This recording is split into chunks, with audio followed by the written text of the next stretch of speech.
우리에게 주신 말씀은 호세아서 2장 14절부터 23절까지의 말씀입니다. 호세아서 2장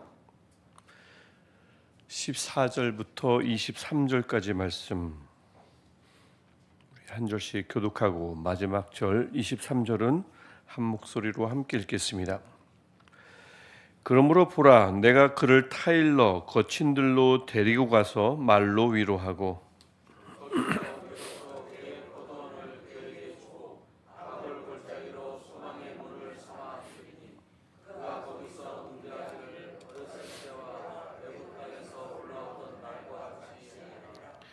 여호와께서 이르시되 그날에 내가 나를 내 남편이라 일컫고 다시는 내 바알이라 일컫지 아니하리라.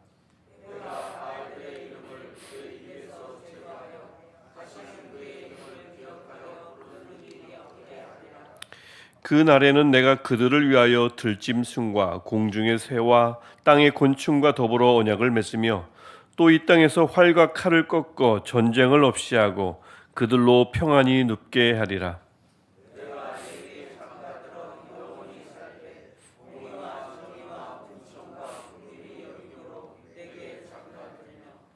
진실함으로 내게 장가들리니 네가 여호와를 알리라.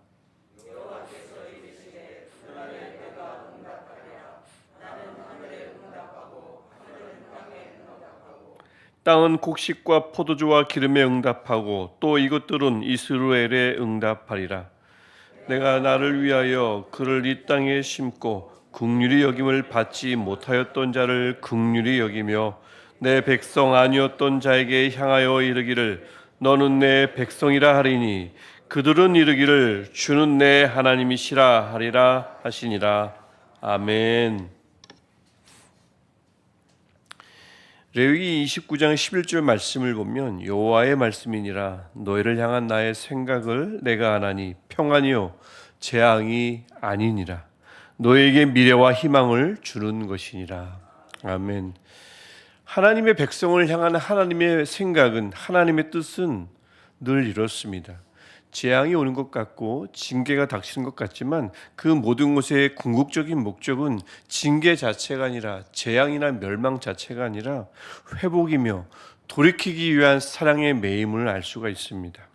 하나님께서 오늘도 우리에게 미래와 희망을 주시기 위해서 일하시는 그 하루가 되시기를 원하며 무엇보다 평안이 우리 마음속에, 삶 속에 가득 넘치기를, 하나님으로부터 비롯되는 평안이 가득 넘치기를 다시 한번 주님의 이름으로 축복합니다. 하나님은 어떻게든 우리의 삶을 돌이켜서 평안으로 바꿔주시고 미래와 희망을 주시는 분, 그분이 우리 하나님이실 줄 믿습니다. 우리가 오늘 볼 호세아 마지막 절, 호세아 2장 마지막 절을 읽었지만 2장도 마찬가지입니다. 우리가 어제 13절까지 읽었는데 어제까지만 하더라도 심판을 예고하셨죠. 하나님은 심판을 예고하셨고요.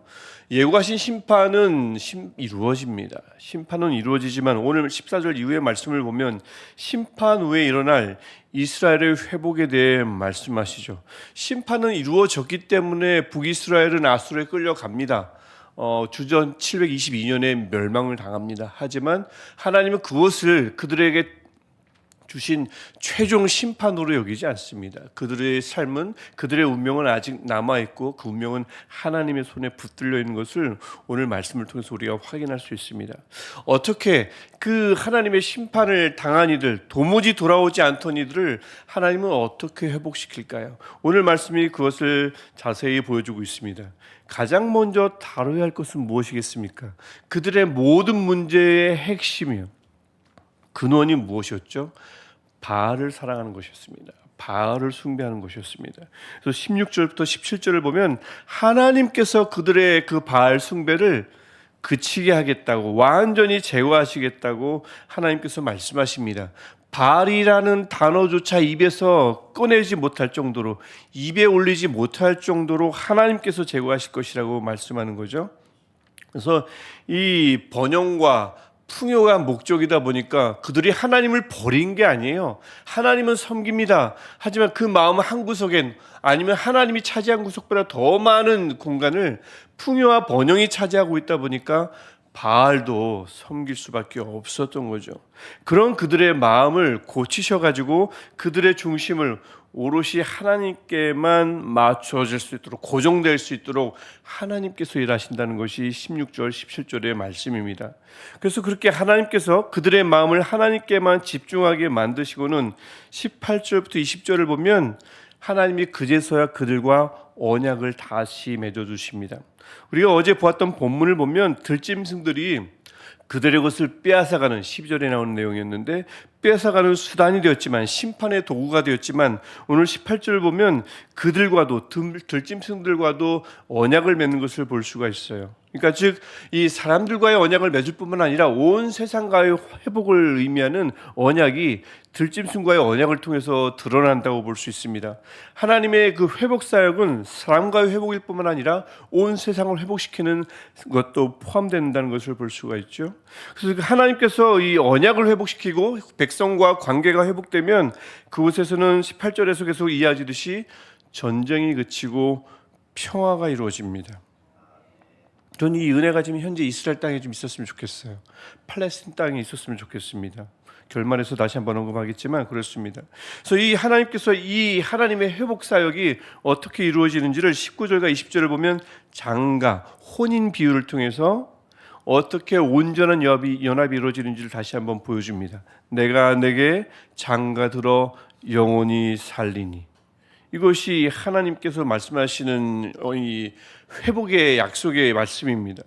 공의로, 정의로, 은총으로, 긍휼로, 그 고대 시대에 장가를 들려면 신랑이 가져가야 했던 여러 가지 물품이 있는데, 물품이 아니라 공의와 정의, 긍휼과 은총을 잔뜩 싸들고 이스라엘에게 장가 드신다는 거죠. 이스라엘에는 공의도 없고요, 정의도 없고요, 긍휼도 없습니다. 은총도 없습니다. 그들에게 없던 것들을 하나님께서 다 싸들고 장가 드신다는 것입니다.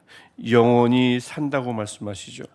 그러니 20절에서 그제서야 이스라엘 백성이 네가 여호와를 알리라. 하나님과의 친밀한 관계가 형성된다는 것을 보여줍니다. 알리라, 야다 하면 그냥 머리로 안다는 것이 아니라 온전한 연합을 말씀하는 겁니다. 이것 역시 하나님께서 하신다고 말씀하죠. 자, 그래서 언약 백성과의 관계가 회복되면 하나님의 계획은 끝인가? 좀 전에도 제가 살짝 언급했지만 하나님의 그 회복 사역은 사람에게만 그치지 않습니다. 그들이 딛고 서 있는 땅의 회복도 하나님의 마음에 들어옵니다. 하나님의 시선이 그곳에 있습니다. 그래서 땅의 회복을 절대 간과하지 않음을 21절부터 23절을 보면 알 수가 있습니다. 땅을 회복시키시고 진정한 풍요의 근원이 누구에게 있는지 하나님께 있음을 땅의 회복을 통해서 하나님께서 만방에 보여주실 것입니다. 그래서 21절, 22절을 특별히 보면 하나님의 응답으로 시작해서 도미노처럼 퍼져가는 하나님의 그 역사가 일어남을 볼 수가 있어요. 하나님께서 하늘에게 응답했더니 하늘에게 명했더니 하늘이 땅에 비를 내릴 것이고요. 땅은 곡식과 포도주의 기름으로 응답할 거고요. 그것이 이스라엘에게 응답한다는 것, 즉 이스라엘의 하나님으로부터 시작된 복이, 축복이, 풍요가 이스라엘에 가득 찰 것임을 보여주고 있습니다. 이스라엘이 하나님이 부르시는 땅, 하나님의 축복이 임하는 땅, 진정한 하나님의 땅 이스라엘이 될 것임을 이 21절, 21절을 통해서 보여주고 있죠. 그래서 하나님이 심으시고 하나님이 긍휼히 여기시고 23절에 너는 내 백성이라 하실 것입니다.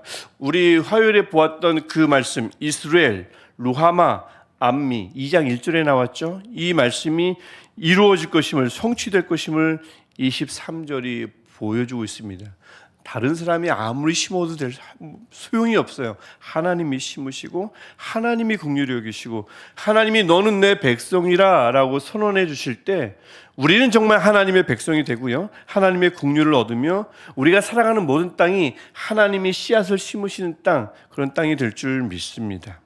이스라엘, 루하마, 암미가 이루어지는 것을 23절에서 우리가 볼 수 있는 것입니다. 그때 이스라엘은 그제서야 무엇이라고 고백합니까? 그들은 이르기를 주는 내 하나님이시라 라고 할 것이라고 하나님이 말씀합니다.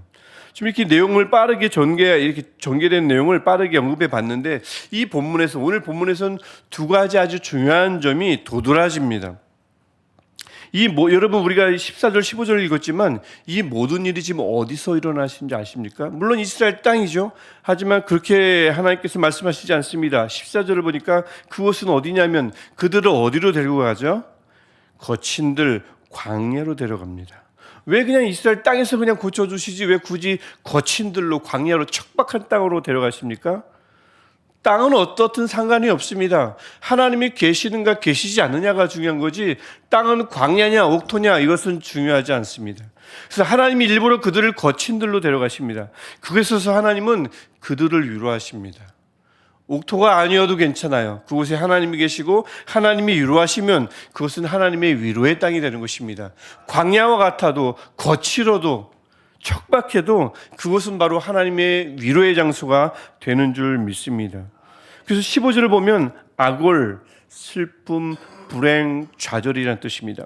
악골 골짜기에서 하나님께서 이 13절까지의 모든 역사, 회복의 역사를 새 언약의 역사를 이루어 주신다고 말씀하고 있습니다. 악골 골짜기가 여호수아 7장을 보면 이스라엘이 가나안 땅으로 들어가다가 범죄함으로 말미암아 전쟁에서 패배했던 곳입니다.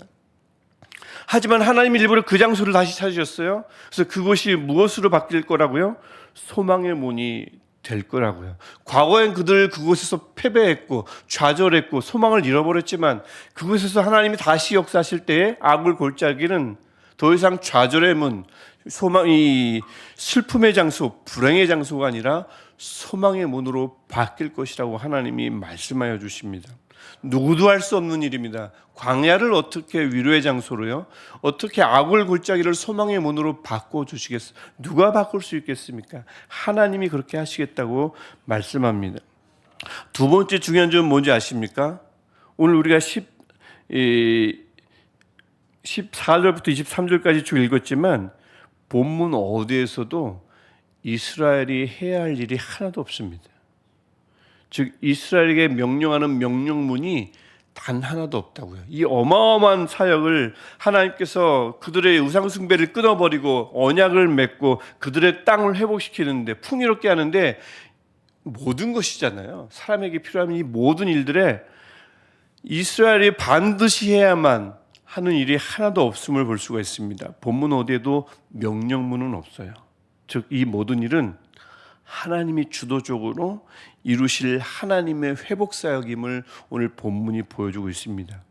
왜 하나도 명령하지 않을까요? 내가 이렇게 할 테니 너희는 반드시 이렇게 하라 라고 왜 오늘 이 본문에서는 절대 말씀하시지 않을까요?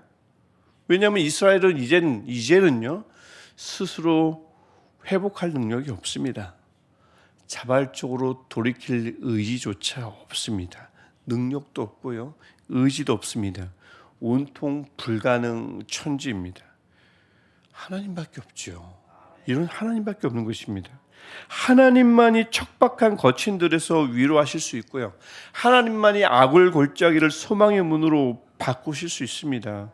그곳에서 하나님이 그들의 중심을 회복시켜 주시고 언약을 맺어 주시고 그들이 사는 땅을 하나님의 땅으로 풍요의 땅으로 번영의 땅으로 하나님께서 회복시켜 주실 수 있습니다. 하나님만이 하시다 보니까 오늘 본문은 어디에도 그들이 할 수 있는 일도 없고 할 수 있는 일이 없다 보니까 하라고 명령하시지도 않습니다. 하나님만이 하실 수 있기 때문에 그렇습니다. 하나님만이 그 당신의 백성을 회복시켜 주셔서 그들에게 장가 들어 영원히 사실 수 있는 분인 줄 믿습니다. 이 은혜가 현재 전쟁이 그치지 않는 이스라엘 팔레스타인 지역 위에 정말 풍성하기를 소원합니다. 또한 그 땅뿐만 아니라 우리 일상 속에서 도무지 가능성이 보이지 않는 불가능으로 얼룩진 삶의 현장에 있기를 축복합니다. 또한 슬픔과 불행의 기운이 감도는 곳, 마치 그곳이 악을 골짜기 같은 곳, 그런 삶 속에서도 이루어지기를 축복합니다. 혹시나 그런 삶을 살고 있다면 아무리 봐도 슬픔과 좌절의 기운이 감도는 악을 골짜기 같은 일상을 살고 있다면 그것을 우리 손으로 도무지 변화시킬 수 없다면 그것이 어디든요 하나님께서 반드시 그것을 소망의 문으로 바꿔주실 줄 믿습니다. 이것이 가능한 분은 하나님밖에 없습니다. 하나님만이 하실 수 있을 때 하나님만이 하실 줄 믿습니다. 저는 믿습니다. 오늘 본문을 제가 가만히 보면서 하나님은 반드시 하실 것이라는 이 믿음이, 하나님은 반드시 그의 백성을 그렇게 이끄실 것이라는 믿음이 막 더 생기더라고요. 그분을 더 신뢰하고 싶고, 그분을 더 믿고 따르고 싶고, 그분의 말씀에 더 순종하고 싶더라고요. 정말 그렇습니다.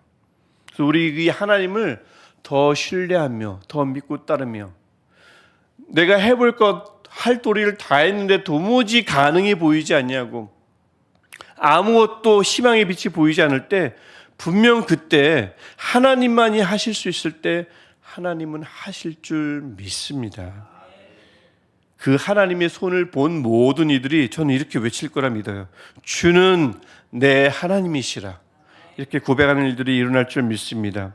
추가로 동시에 그래서 하나님의 전적인 은혜와 능력으로 건져내지 않으면 도무지 소망이 없는 그 지경에 이른 이들, 하나님과는 상관없이 사는 사람들 말입니다. 여러분 곁에, 여러분과 가까이 있는 분들 말입니다. 새생명 축제 기간을 우리가 보내면서 그들, 도무지 소망이 없는 지경에 이른 이들 회복 능력 없잖아요. 하나님께 돌이킬 의지 없잖아요. 있습니까? 없습니다. 그것을 이루실 분은 오늘 말씀이 우리에게 증언하듯 여전히 하나님밖에 없음을 믿습니다.